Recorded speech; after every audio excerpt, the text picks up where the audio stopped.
नमस्कार दोस्तों, स्वागत है आपका जीके लाइव पाठशाला में। बिहार पुलिस कांस्टेबल के लिए अंकित भाटी सर की बुक कवर कर रहे थे, जिसमें आज के लेक्चर में जो है हम लोग भूगोल का जो है थियरी सेक्शन देखेंगे। इसके पहले जो है एमसीक्यू सेक्शन पूरा हो गया है। आज हम लोग जो है इसका थियरी सेक्शन पूरा करेंगे। इसमें हम लोग जो है विश्व भूगोल से शुरुआत करेंगे। विश्व भूगोल जितने भी एमसीक्यू आने की संभावना है, समझ लीजिए या पीवाईक्यू है, ठीक है ना? पीवाईक्यू है, ये आपके प्रीवियस ईयर क्वेश्चन ही इसमें जो है इंक्लूड किए गए हैं। बहुत ही अच्छी तरह से बुक को सेट किया गया है। तो अगर ये वीडियो पसंद आएगी तो आप लोग लाइक जरूर करते रहिएगा, और जो भी लोग नए जुड़ रहे हैं प्लीज आप लोग चैनल को जरूर सब्सक्राइब कीजिएगा। चलिए शुरुआत करते हैं विश्व भूगोल से। ज़्यादा बातें नहीं करेंगे, आप लोग प्लीज़ बस एक बार बोल रहे हैं कि आप लोग चैनल को सब्सक्राइब कर लीजिएगा, जो भी लोग जुड़ रहे हैं। और साथ ही साथ देखिए, इस बुक को अगर आपको जो है खरीदना है तो डिस्क्रिप्शन बॉक्स में या इसमें हम बुक को टैग करते रहते हैं, तो यहाँ से बुक आपका जो है ले सकते हैं। ठीक है? साथ ही साथ जो है ज्ञान बिंदु पब्लिकेशन की वो भी बुक मार्केट में आ गई है, उस बुक को भी हम यहाँ टैग कर रहे हैं, तो वहाँ से आप बुक परचेज़ कर लेंगे तो आपको कुछ ऑफर भी मिल जाएगा। चलिए शुरुआत करते हैं। यह क्या है, आधुनिक भूगोल के पिता जो है अलेक्जेंडर वान हम्बोल्ट को माना जाता है। भूगोल शब्द का सर्वप्रथम प्रयोग जो है इरेस्टोनीज ने किया था, इसलिए इन्हें भूगोल का पिता कहा जाता है। अगर इन्हें आधुनिक भूगोल का पिता कहा जाए तो अलेक्जेंडर वान हम्बोल्ट का नाम आता है, और यहीं सिर्फ भूगोल का पिता कहा जाए तो इरेस्टोनीज का नाम आएगा। अगर यह कुछ विद्वानों ने भूगोल के पिता हिकेटियस को भी माना। अगर इसमें इरेस्टोनीज जो है ऑप्शन में नहीं है तो हिकेटियस को भी लगा सकते हैं। ब्रह्मांड के बारे में देखते हैं, यहाँ पर दिया गया है, उच्चतम अणुओं से लेकर विशाल आकाशगंगाओं को सम्मिलित रूप ब्रह्मांड कहलाता है। ब्रह्मांड का सिद्धांत जो है महाविस्फोट सिद्धांत यानी बिग बैंग थियरी पर जो है आधारित हुआ है। मंदाकिनी क्या होती है इसके बारे में देख लेते हैं। हमारे सौर परिवार जिस आकाशगंगा में स्थित है उसे मंदाकिनी कहते हैं। इसका आकार सर्पिला है। मंदाकिनी का आकार कैसा है? सर्पिला है। इस मंदाकिनी का सबसे पहले गैलीलियो ने देखा था। मंदाकिनी को सबसे पहले किसने? गैलीलियो ने देखा था। आकाशगंगा के सबसे नजदीक मंदाकिनी जो है देवयानी यानी एंड्रोमेडा है। देखिए, इसका हिंदी नाम भी पूछा जा सकता है। तो आकाशगंगा के सबसे नजदीक की जो है मंदाकिनी देवयानी है, जिसे जो है एंड्रोमेडा कहते हैं। सौरमंडल पर आते हैं। सौरमंडल सूर्य के चारों ओर चक्कर लगाने वाले विभिन्न ग्रहों, क्षुद्र ग्रहों, धूमकेतुओं, उल्काओं तथा अन्य आकाशीय पिंडों के समूह को जो है सौरमंडल कहते हैं। सौरमंडल की खोज किसने की थी? तो निकोलस कॉपरनिकस ने की थी। कॉपरनिकस बार बार नाम आता है, ध्यान रखिएगा। सौरमंडल की खोज इसने की थी। सूर्य के बारे में देख लेते हैं। सूर्य सौरमंडल का प्रधान है। यह हमारी मंदाकिनी यानी दुग्ध मेखला के केंद्र से लगभग 30,000 प्रकाश वर्ष की दूरी पर है। यहाँ से क्वेश्चन और क्लियर हो जाता है कि हमारी मंदाकिनी का क्या नाम है? दुग्ध मेखला है। और यहाँ से जो है सूर्य 30,000 प्रकाश वर्ष की दूरी। सूर्य हमारी मंदाकिनी के परितः वृत्ताकार पथ पर लगभग 250 किलोमीटर पर सेकंड की गति से परिक्रमा करता है, यानी 250 किलोमीटर पर सेकंड की जो है गति से परिक्रमा करता है। आगे है, सूर्य अपने अक्ष पर पूर्व से पश्चिम की ओर घूमता है। सूर्य की ऊर्जा का स्रोत जो कि नाभिकीय संलयन है। सूर्य के प्रकाश को पृथ्वी तक पहुंचने में लगभग 8 मिनट 20 सेकंड का समय लगता है। ये भी इंपॉर्टेंट है, कई बार पूछा गया है। 8 मिनट 20 सेकंड। सूर्य ग्रहण देख लेते हैं। जब कभी दिन के समय सूर्य व पृथ्वी के बीच चंद्रमा आ जाता है तो उसे सूर्य ग्रहण कहते हैं। यह स्थिति अमावस्या के दिन होती है, यानी सूर्य ग्रहण हमेशा जो है अमावस्या के दिन ही लगता है। ग्रहों को देख लेते हैं। ग्रहों का अपने अक्ष पर घूमना घूर्णन या परिभ्रमण कहलाता है।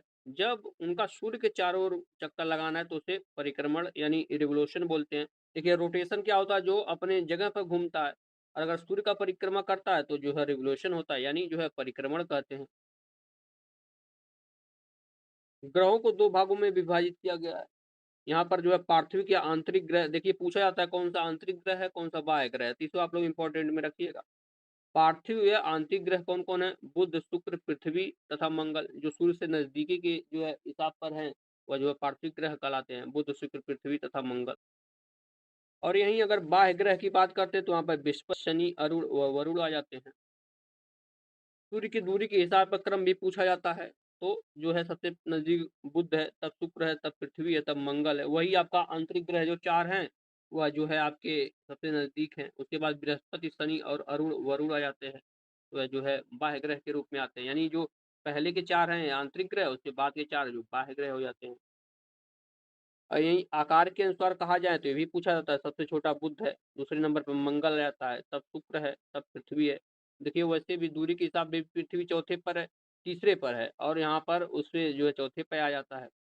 उसके बाद वरुण की बारी आ जाती है, तब अरुण है, तब शनि है और उसके बाद बृहस्पति हो जाता है। ठीक है ना? यानी सबसे बड़ा जो है ग्रह आपका बृहस्पति है, सबसे छोटा बुध है। अब यहाँ पर एक-एक ग्रहों को देख लेते हैं। यहाँ से भी प्रश्न बार-बार बनते हैं। बुध यानी मरकरी को देख लेते हैं। इंग्लिश नाम भी आप लोग ध्यान रखिएगा, यहाँ से भी पूछा जाता है। मरकरी, यह सूर्य का सबसे नज़दीक का ग्रह है। सूर्य के सबसे नज़दीक का ग्रह है। सर्वाधिक तापांतर वाला ग्रह है, यानी यहाँ पर तापांतर सबसे अधिक होता है। बुध के पास अपना कोई उपग्रह नहीं है। सूर्य के चारों ओर यह जो है 88 दिन में एक चक्कर लगाता है, 88 दिन में। अब यहीं सूर्य की बात कर ले शुक्र की बात करते हैं, यानी वीनस की बात कर लेते हैं। यह पृथ्वी के सबसे निकटतम ग्रह है।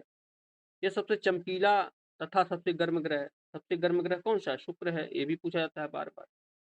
यह ग्रह को पृथ्वी का जुड़वां बहन भी कहा जाता है, क्योंकि यह घनत्व व आकार में पृथ्वी के समान है। तो इस ग्रह को पृथ्वी की जुड़वां बहन कहा जाता है, तो शुक्र को कहा जाता है। आगे देखते हैं। इस ग्रह को साँझ या भोर का तारा कहते हैं, क्यों? क्योंकि ये शाम में और भोर में दिखाई देता है शुक्र, इसलिए कहते हैं। आगे नोट दिया है, बुध तथा शुक्र ऐसे ग्रह हैं जिनका कोई उपग्रह नहीं। बुध और शुक्र के कोई भी उपग्रह नहीं। मंगल पे आते हैं, मार्स, इसे लाल ग्रह कहा जाता है। इसका लाल रंग जो है आयरन ऑक्साइड के कारण है होता है। इसे इंपॉर्टेंट करिएगा, कई बार पूछा गया है, आयरन ऑक्साइड के कारण। इसके 2 उपग्रह हैं, कौन? डिमोस और फोबोस।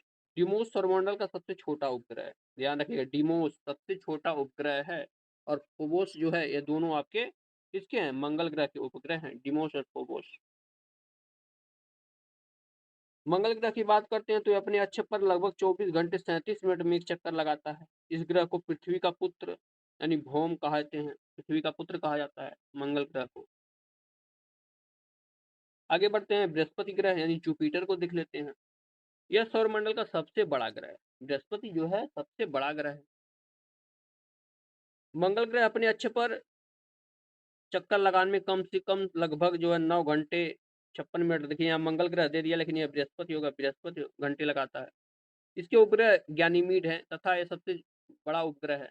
तो सौरमंडल का सबसे बड़ा उपग्रह जो कौन सा है? गैनीमीड है, और जो कि किसका उपग्रह है? बृहस्पति का उपग्रह है। ध्यान रखिएगा इस चीज को।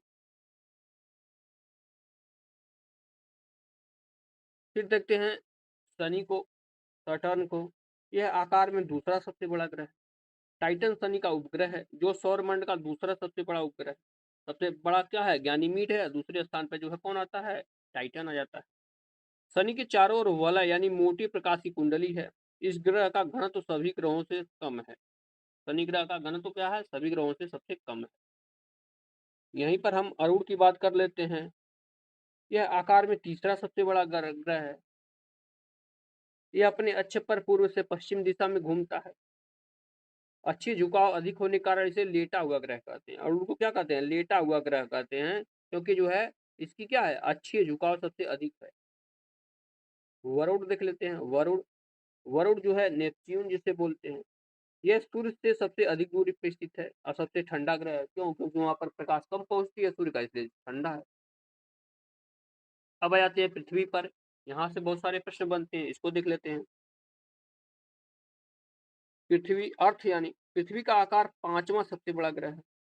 पृथ्वी अपने अक्ष पर 23.5 डिग्री झुकी हुई है।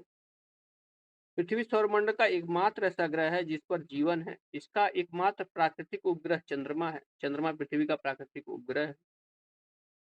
आकार तथा बनावट की दृष्टि से पृथ्वी शुक्र के समान है। जल की अधिकता के कारण इसे नीला ग्रह भी कहते हैं। पृथ्वी की घूर्णन गति के कारण दिन रात होता है, घूर्णन के कारण। वार्षिक गति के कारण पृथ्वी पर ऋतु परिवर्तन होता है। दिन व रात छोटा व बड़ा जो है वार्षिक गति के कारण ही होता है। पृथ्वी की गतियों के बारे में देख लेते हैं। पृथ्वी की 2 प्रकार की गतियाँ होती हैं, एक परिभ्रमण या घूर्णन यानी रोटेशन और दूसरा होता है परिक्रमण यानी रिवोल्यूशन। दो ही आपकी पृथ्वी की गतियां हैं, एक अपने अक्ष पे घूमती है, एक सूर्य के चारों ओर चक्कर लगाती है। परिभ्रमण के बारे में देख लेते हैं। पृथ्वी अपने अक्ष पर पश्चिम से पूर्व की ओर घूमती है, जिसे जो है परिभ्रमण कहते हैं।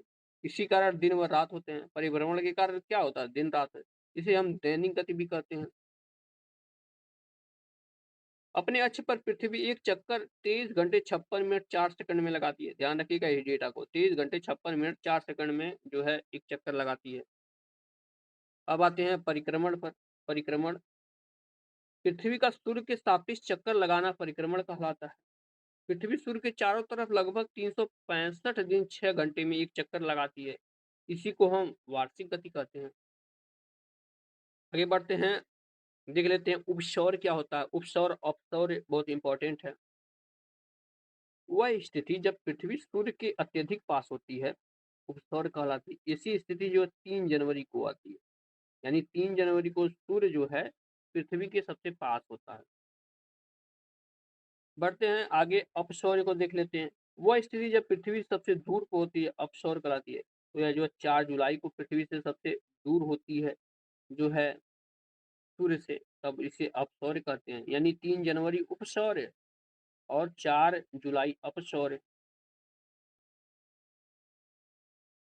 21 जून की क्या स्थिति बनती है, इसे भी देख लेते हैं। इस स्थिति में सूर्य की किरणें कर्क रेखा पर लंबवत पड़ती हैं। 21 जून को दिन उत्तरी गोलार्ध में सबसे बड़ा दिन होता है। पृथ्वी के उत्तरी गोलार्ध यानी जो है भूमध्य रेखा के उत्तर की तरफ। 22 दिसंबर क्या होता है, इसे भी देख लेते हैं। इस स्थिति में शीत अयंत कहा जाता है। 22 दिसंबर दक्षिणी गोलार्ध का सबसे बड़ा दिन होता है। यानी उत्तरी गोलार्ध में 21 जून और दक्षिणी गोलार्ध में 22 दिसंबर सबसे बड़ा दिन होता है।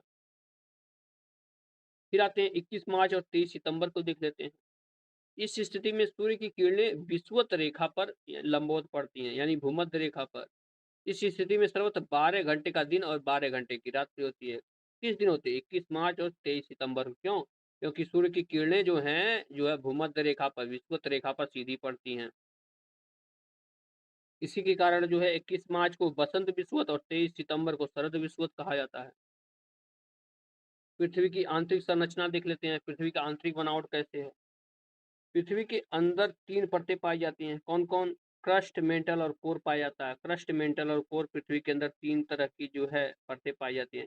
क्रस्ट को जो है भूप्रॉपर्टी बोलते हैं, मेंटल को आवरण और कोर को जो है केंद्रीय भाग यानी अंदर का जो भाग होता है उसे कोर बोलते हैं। अब बढ़ते हैं भूप्रॉपर्टी की तरफ। ऊपर का जो हिस्सा होता है इसे देख लेते हैं। पृथ्वी का ऊपरी भाग भूप्रॉपर्टी कहलाता है। यह लगभग 0 से 30 किलोमीटर तक गहराई तक होता है, यानी ऊपर से लेकर 30 किलोमीटर का जो हिस्सा है, वह भूप्रॉपर्टी के अंतर्गत आता है। इसमें जो है सिलिकॉन और एल्यूमीनियम पाया जाता है, इसीलिए इसे सियाल बोलते हैं, ठीक है ना? सिलिकॉन और एल्यूमीनियम पाया जाता है, इसलिए जो है इसे सिलिका जो है सियाल बोलते हैं। उसके बाद जो आता है आवरण, मेंटल, ठीक है ना? यह लगभग 30 से 2900 किलोमीटर गहराई तक जो है मेंटल का क्षेत्र है, मेंटल का। यह पृथ्वी का मध्य भाग होता है। इसमें मैग्मा चैम्बर पाए जाते हैं। मैग्मा चैम्बर किसमें पाए जाते हैं? तो मेंटल वाले क्षेत्र में पाए जाते हैं, और यह जो है 30 से लेकर 29 किलोमीटर तक फैला हुआ है।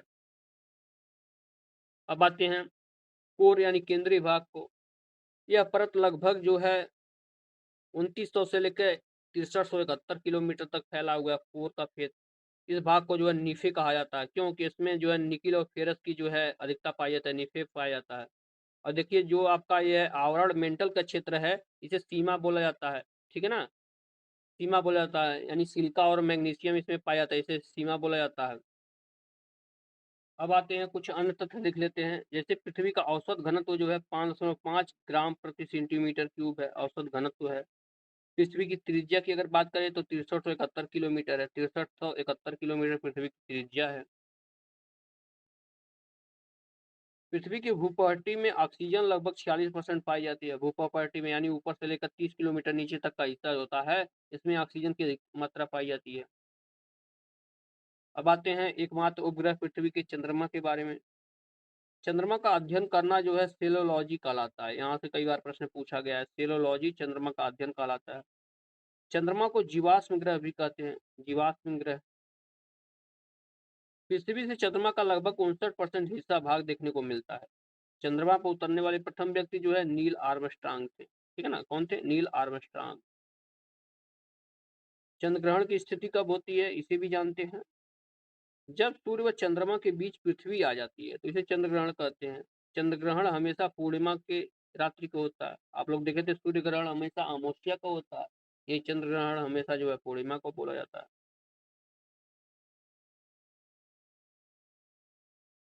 अक्षांश रेखा क्या होती है, इसके बारे में बात करते हैं।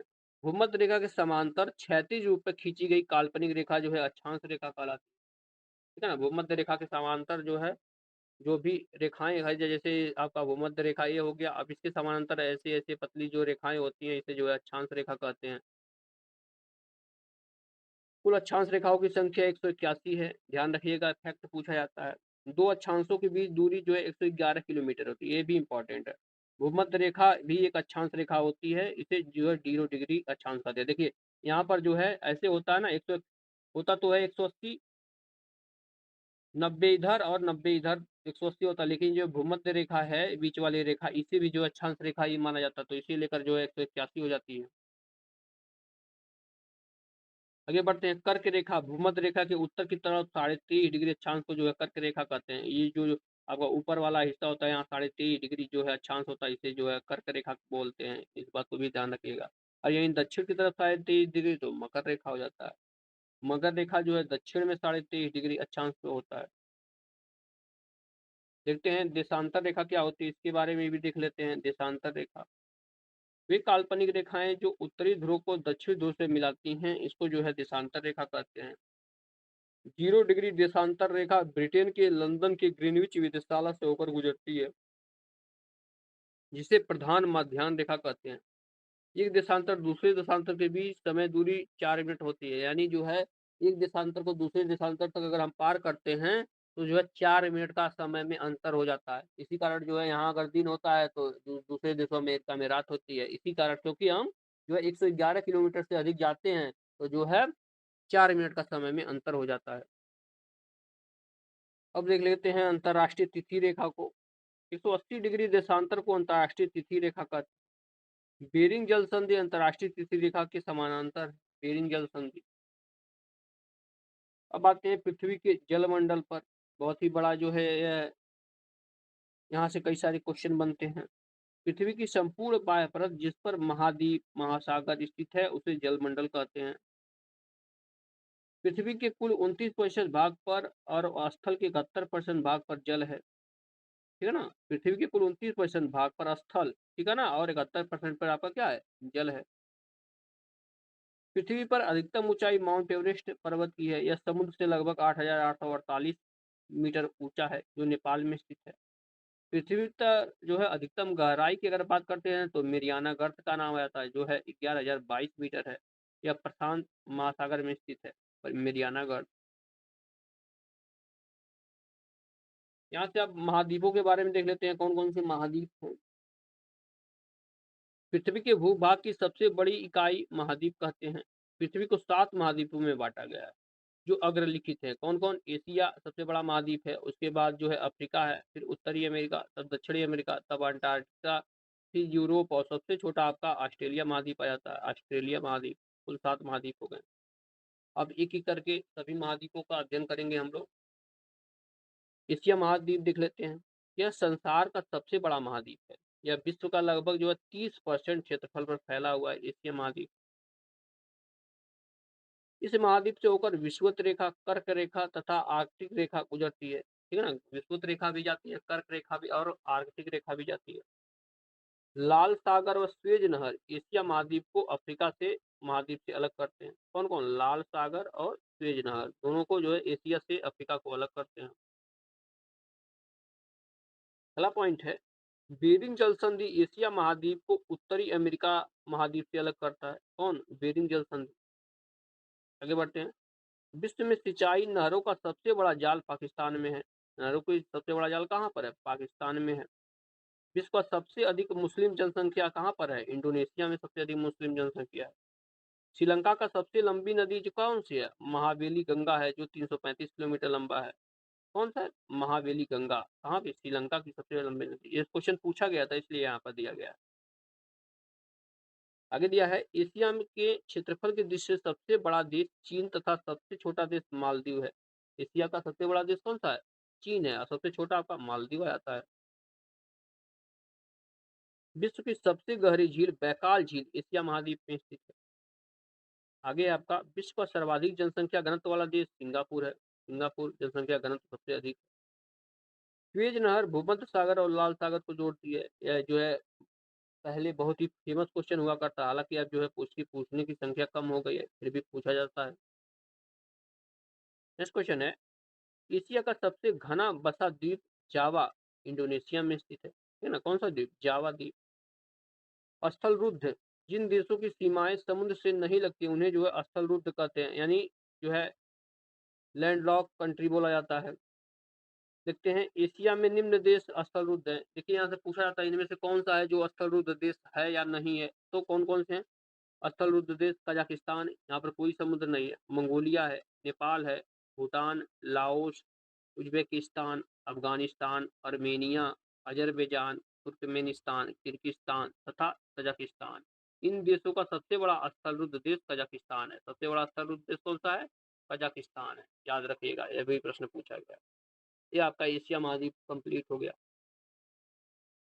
अब हम लोग देखते हैं दूसरे नंबर पर यूरोप महाद्वीप को। यूरोप, यूराल पर्वत तथा काकेशस पर्वत एशिया महाद्वीप को यूरोप महाद्वीप से अलग करते हैं। बहुत बार एक क्वेश्चन पूछा गया, कौन कौन? यूराल और काकेशस दोनों पर्वत जो है एशिया को यूरोप से अलग करते हैं।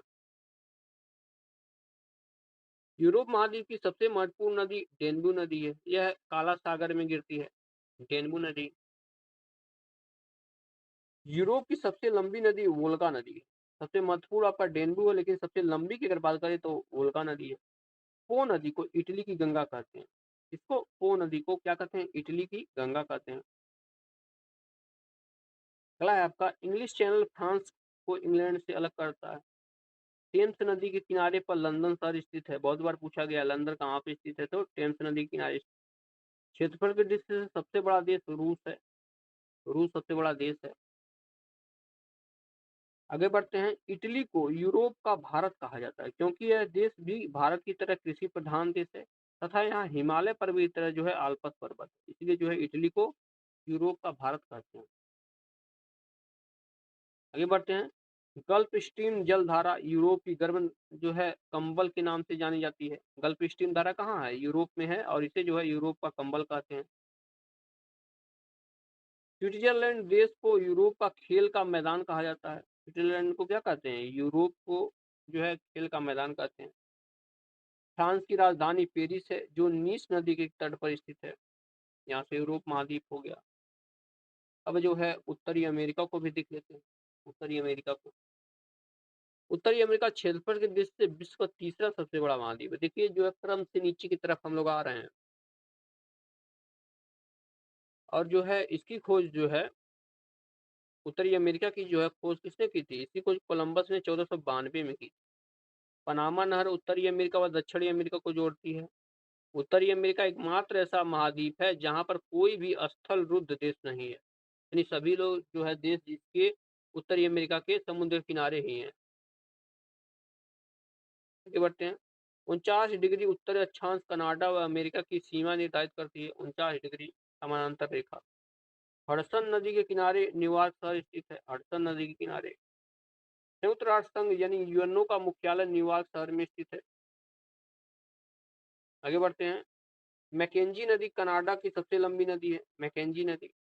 अमेरिका में राज्यों की संख्या 50 है। अमेरिका में कुल 50 राज्य हैं।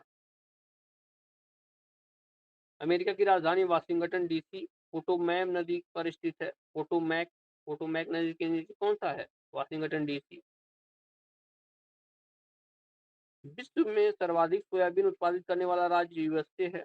सबसे अधिक मक्का भी यहीं पर होता है, यानी अमेरिका सबसे ज्यादा सोयाबीन उत्पन्न करता है और सबसे ज्यादा मक्का भी करता है। यहीं भारत में बात की जाए तो मध्य प्रदेश में जो है सबसे ज्यादा सोयाबीन होता है। उत्तरी अमेरिका में स्थित सुपीरियर झील विश्व की सबसे बड़ी मीठे पानी की झील है।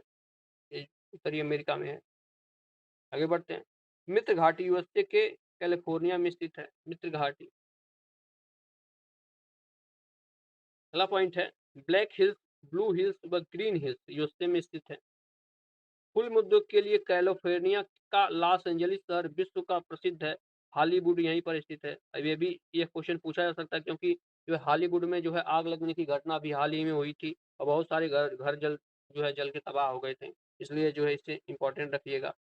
जो है किसे क्या बोलते हैं? फ़िल्म उद्योग के लिए कैलिफ़ोर्निया का लॉस एंजेलिस प्रसिद्ध है। सिलिकॉन वैली अमेरिका की कैलिफ़ोर्निया में स्थित है, जो कि सॉफ्टवेयर व कंप्यूटर उद्योग के लिए प्रसिद्ध है। सिलिकॉन वैली उत्तरी अमेरिका के मूल निवासियों को जो है रेड इंडियन कहते हैं। एस्किमो का घर बर्फ का बना होता है जिसे इग्लू कहते हैं, इग्लू। यहाँ से उत्तरी अमेरिका के बाद जो है आपका दक्षिणी अमेरिका की बारी आती है। दक्षिणी अमेरिका इसको भी कवर करते हैं। टिटिकाका विश्व की सबसे ऊंची नौगम्य झील है, जो पेरू और बोलिविया की सीमा पर स्थित है। विश्व का एकमात्र देश ब्राजील है, जहां से विषुवत रेखा मकर रेखा गुजरती है। यानी दोनों रेखाएं विषुवत और मकर रेखा दोनों गुजरती है। कहाँ से? ब्राजील से होकर गुजरती है। दक्षिण अमेरिका का अधिकांश विस्तार दक्षिणी गोलार्ध में है। यह विश्व का चौथे सबसे बड़ा महाद्वीप है। दक्षिण अमेरिका का सबसे बड़ा स्थलरुद्ध देश बोलिविया है। ब्राजील विश्व की सबसे अधिक कॉफी उत्पादन करने वाला देश है। ब्राजील कॉफी यानी कहवा वही।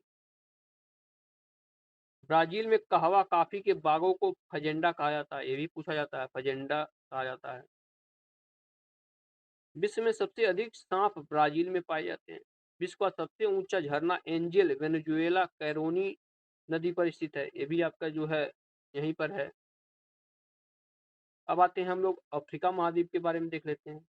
यह विश्व का क्षेत्रफल व जनसंख्या के दृष्टि से दूसरा सबसे बड़ा महाद्वीप है। ठीक है ना, दूसरे नंबर पे आता है। क्षेत्रफल और जनसंख्या दोनों रूप में अफ्रीका दूसरे नंबर पे आता है। अफ्रीका महाद्वीप जिब्राल्टर जल संधि द्वारा यूरोप से अलग होता है। इसके द्वारा जिब्राल्टर जल संधि द्वारा।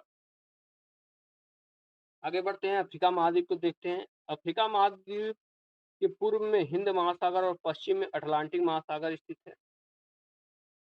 अफ्रीका एकमात्र ऐसा महाद्वीप है जिससे होकर विषुवत रेखा, कर्क रेखा तथा मकर रेखा तीनों रेखाएं गुजरती हैं अफ्रीका महाद्वीप से। नील नदी का वरदान मिस्र को कहा जाता है।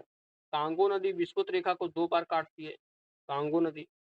लिम्पोपो नदी जो है मकर रेखा को 2 बार काटती है। लिम्पोपो नदी। आगे बढ़ते हैं, आसवान बांध नील नदी पर स्थित है। नील नदी पर बसा सबसे बड़ा शहर काहिरा है। ये भी इंपॉर्टेंट है, पूछा गया है। अगला क्वेश्चन है, विक्टोरिया जलप्रपात जेम्बाजी नदी पर है। विक्टोरिया जलप्रपात। हार्न ऑफ अफ्रीका अफ्रीका के पूर्वी भाग को कहा जाता है। इसके अंतर्गत जो है कौन कौन से देश आते हैं? जैसे इथोपिया है, जिबूती, सोमालिया है और इरिट्रिया देश आते हैं। अफ्रीका को अंध महाद्वीप भी कहा जाता है क्योंकि ये आर्थिक, सामाजिक, औद्योगिक व सांस्कृतिक क्षेत्र में काफी पिछड़ा हुआ है। विश्व का सबसे बड़ा मरुस्थल सहारा मरुस्थल जो कि अफ्रीका महाद्वीप में स्थित है। विक्टोरिया झील अफ्रीका में स्थित है, ये भी देख लेते हैं। कालाहारी मरुस्थल ये भी अफ्रीका में है। बुशमैन पिग्मी जनजातियां जो है अफ्रीका महाद्वीप में पाई जाती हैं। अब आते हैं हम लोग ऑस्ट्रेलिया महाद्वीप को भी देख लेते हैं। ऑस्ट्रेलिया महाद्वीप प्यासी भूमि का देश ऑस्ट्रेलिया महाद्वीप को कहा जाता है। ऑस्ट्रेलिया में आने वाले उष्णकटिबंधीय चक्रवात विली विली है। यहाँ पर विली विली चक्रवात आता है। दक्षिण का ब्रिटेन न्यूजीलैंड को कहते हैं। दक्षिण का Britain New Zealand. Great barrier reef Australia के उत्तर पूर्वी तट पर स्थित है, जिसे अंडर वाटर गार्डन भी कहा जाता है। यह सबसे छोटा महाद्वीप है जो दक्षिणी गोलार्ध में स्थित है। ग्रेट बैरियर रीफ एक प्रवाल भित्ति है जो ऑस्ट्रेलिया महाद्वीप में पाया जाता है। तो यहाँ से जो है सभी महाद्वीपों को हम लोग कवर कर लिए हैं। आगे के लेक्चर में हम लोग जो है इसके बाद जलमंडल यानी विश्व के जो भी आपके जलमंडल इसे देख करेंगे, महासागर जो भी है इसे कवर करेंगे। उसके बाद जो है फैक्चुअल क्वेश्चन सारे के सारे देखेंगे। तो इस तरह से हम लोग जो है उसके बाद भारत के भूगोल पर आ जाएंगे। तो एक लेक्चर और आएगा आपका विश्व भूगोल का, पूरा विश्व भूगोल खत्म हो जाएगा। तो ये वीडियो अगर पसंद आई हो तो आप लोग लाइक जरूर करें और चैनल को जरूर सब्सक्राइब करें। मिलते हैं नेक्स्ट लेक्चर में, तब तक के लिए धन्यवाद। आप लोग जो है बुक अगर चाहते हैं तो आप लोग जो है यहाँ पर बुक जो है हम पिन कर दिए हैं, यहाँ से बुक आप लोग खरीद सकते हैं।